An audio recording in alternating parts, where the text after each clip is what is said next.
How to block sidekicks, how to counter sidekicks, how to break nerves, how to abuse mistakes in Taekwondo. In this video I'm going to break down all those topics by stating the CJ Nicolas strategies and techniques. The best or one of the best Taekwondo fighter in minus 80 kilos. If you want to learn all those topics and improve your Taekwondo, watch all the video. In this first round, Red is going to fight against a taller, skiller player. He tried to take out him out rhythm without any results. As for every fight, in first seconds you try to study your opponent, and by playing against a taller one, CJ is forced to play safe and wait a mistake, because he also has a knowledge advantage over him. In the latest fights, the common strategy is all around sidekicks, because it's a safe kick and you try to stop, you try to break the opponent's rhythm, you try to steal points. So to avoid this situation, fighters had to adapt to this technique and with the borderline tactic. We block the opponent's sidekick with a fake sidekick.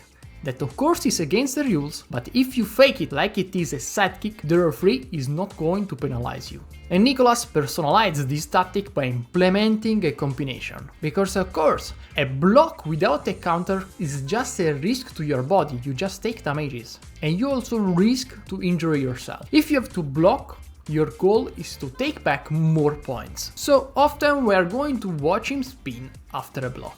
But pay attention, because if you think to perform side block plus tornado kick in your next fight, I have to stop you now. Although this combination seems easy to watch and seems easy to do, it's easy for him and not for you. Because as you can watch, as an high level player, he was neither able to strike the first tornado kick. Those type of combination requires a lot of practice, I'm not joking, don't rush on your next fight, practice it at least 5 times a day, for a month first, and be able to bring this combination in your real sparring. Because as I told you, it requires a lot of technique and overall muscle memory. You have to never forget about practice combination, because in lower belts, muscle memory and reflex have higher priority over strategy and technique. It's much easier to win thanks to muscle memory and reflex more than strategy and technique if you are not able to respond properly to the opponent attacks. So in your case, practice beat strategy, but at a higher level you have to combine practice plus strategy. In the end, the blue was able to score 2 points, but that was the best action, and we can easily find something to fix and that we can learn in this action.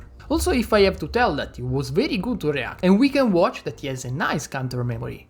But what we miss here is a spatial training. Most Taekwondo coaches do not understand why teach to practitioner to fight like in fencing. And if you are not ready to fight in a 3D area, this is what is going to happen. You are going to get him pushed out of the ring. So you want to be ready to react in an optimal way. Indeed, the most efficient counter would be, yes, a defensive roundhouse kick, but not a backstep movement. Instead, we need to perform a roundhouse kick plus a side movement. And if we can add a rotation, we are going to earn also a big advantage, because he would have scored 2 points and he would have the chance to pressure the opponent in the corner. Or maybe he can step back and earn the center of the tatami. I know, this is not easy to think in a real fight, and this is why what really matters to a fight is practice and muscle memory. This is something that your body have to perform like a reflex, like you are going to eat. And you do not have to think about it, because when you are thinking about those strategies in a fight, you are not going to perform it in most of cases.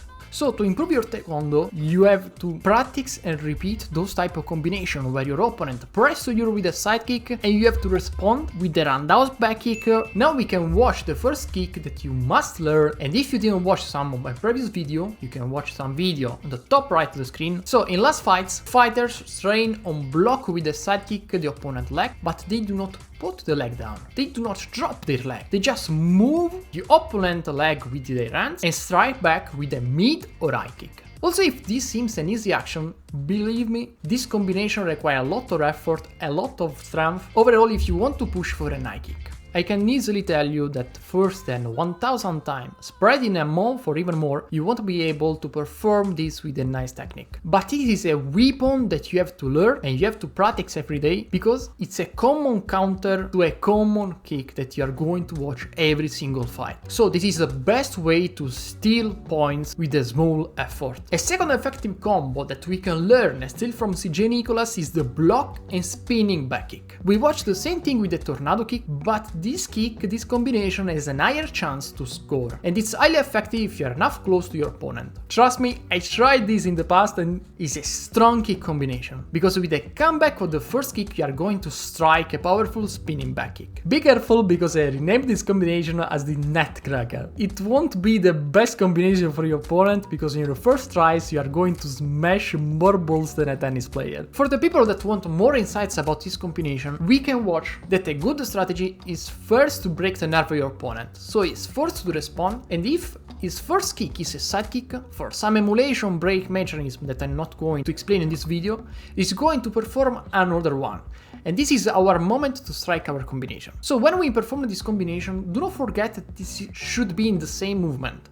It's not a two-step combination. So block, stop, spinning back kick. But it should be in a flow. So a block, rapidly switch leg to strike a spinning kick. If you want to watch some more example of what I told you previously, the blue kept the leg up and he was able to steal easily 2 points, just with this stupid combination that everyone can learn and everyone can use in every single fight. And also the red that was able to tornado kick tell us that he trained it more than 1000 times. That's why I tell you that this is not really the best technique that you can use. Maybe you can learn it, but you have to practice a lot. Also, I do not really like a lot of tornado kick because it's really easy to predict overall if you are not able to spin very fast. Sometimes you question me about how to fight against a fighter that keeps a leg up. Probably it's very hard for you to fight against those players, but the reason because it's an hard fight is because you do not know how to move against those fighters. The first thing that you have to know is that you have to not stand in the same position after your opponents kick you. Because if he loves to keep the leg up, just one step back is enough to expose him and he's not going to move easily. So he can't just walk, take that step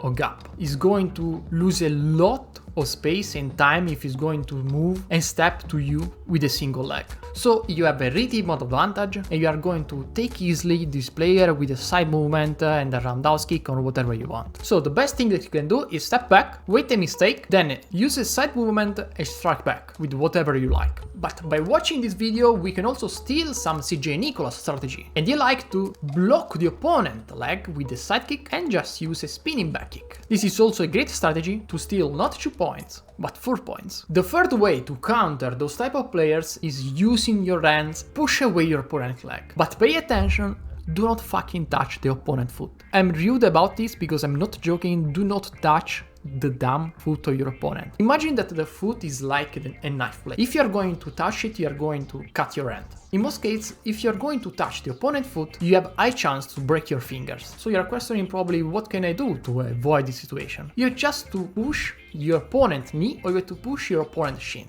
Those both are the most safe for your hand. Sometimes probably you are going to watch high-level fighter that push the opponent's foot, but guys, they are trained, they train every day, like 3 hours a day to avoid finger injuries, so do not emulate those players, because they train a lot. If you do not train like them, it's not the best way to push the opponent's foot. Just play it safe and push the opponent's knee or push the opponent's shin. If you think that this video is very interesting and you want to watch more like this, help me to spread this channel. You just need to do a few things. Click the subscribe button so you're going to watch more of my videos. Click the like button to help me to spread this video. Comment below, maybe with your most favorite kicks of this video or what you like about Taekwondo. A mistake that you have to avoid is to punch like this blue player.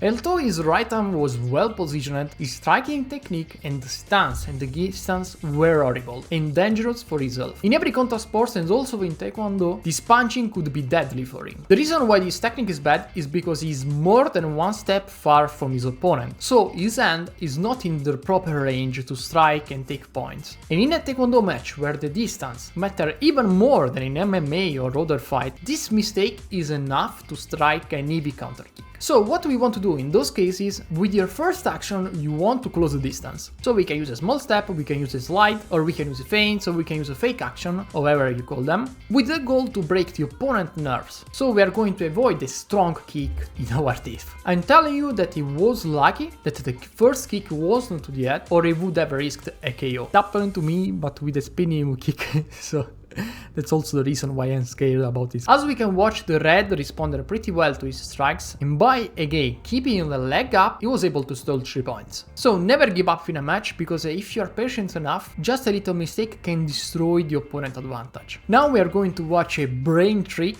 to break the tension in a fight. In every fight there are some moments where you watch your opponent, you watch you, you watch him, you watch him back, and goes on. This can happen for a few seconds, and then one of those players will be able to counter kick, or one player will fall in a trap, or the referee is going to break the tension with a command. By watching this video we can understand that there is a counter plan in their mind, because they are jiggling, so they are searching for a hole, they are preparing a counter kick, and the blue is ready to counter. Is ready to read feints or fake kicks, so probably feints are not going to work against this blue, and the only option remaining is a real kick. So what can we do is kick your opponent's butt. Yes, I know this kick is against the rule, but there are some ways to exploit this rule. You have to kick with the front kick the lower part of the armor. So just some few foot centimeter on the armor are enough to exploit the rule. Not in every case, but in most cases this will save you at least an eye. Another example that shows us the effectiveness of keeping the leg up is this action. I heavily advise you to steal this double kick from CJ Nicolas, and also if I already talked about this technique, we can watch how to perform it in an aggressive way. So we first strike a front roundhouse kick. Maybe you can use first some common